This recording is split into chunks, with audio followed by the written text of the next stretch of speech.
Elkathurthi meeting వినవా? పోయినా అందా పోలే అక్కడ ఎల్కతుర్తి గేట్ యూజర్ పోయేసరికి ఏడైంది. పోలీసు వాళ్ళు గేట్ వేసి టోల్ గేట్ వేసి ఆ మీటింగ్ సందు లేదని మరిపోయి వెనక మరి వచ్చిన అయ్యా మధ్యలో దాకా పోయి వచ్చినావు ఇక. ఇప్పటికే వచ్చే ట్రాఫిక్ కిలోమీటర్ 2 కిలోమీటర్ ట్రాఫిక్ ఉంది. ఇక మేము మరినాక కూడా ఇంకా ట్రాఫిక్ ఇంకా వేసారు. ఎల్కతుర్తి కోల్ గేట్ వరకు పోయి ఇక్కడెక్కడ సందులో మరదా చూస్తే మర్రాలే బాగుంది ఇట్లా లైన్కి పోతాను.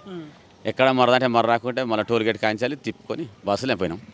అయ్యా మరి మీటింగ్ పోతేనే పైసలు ఇస్తారు కదా, మళ్ళీ మధ్యలోకి వెళ్ళి వచ్చాక పైసలు ఇచ్చిరా మరి? పైసలు ఏం పులిహోర పొట్లాలు ఇచ్చి సర్పంచ్ చేసి అంతే.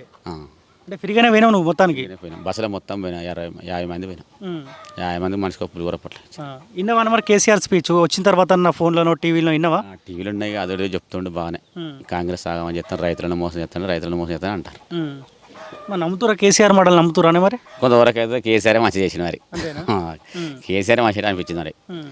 ఇప్పుడు హామీలు ఇచ్చే పని కాకపోయా మనిషికి ఆశ పెడితే ఆశ ఉండదా? రైతు బంధు ఇస్తాననే డబ్బులు ఇవి రైతు బంధు పైసలు ఇస్తాననే రుణమాఫీ చేస్తాననే బోనర్స్ ఇస్తాననే సన్నర్లకు అన్నీ అయిపోయిండు కానీ ఏది కాలే, ఏ పనులు కాలే, ఎక్కడ ఆగిపోయిండు. ఒకటిగా ఫ్రీ బస్ పెట్టిగా మనం ఏం పోతాం, ఆడలు పోతాం, ఫ్రీ బస్కి మనం ఏం పోతాం.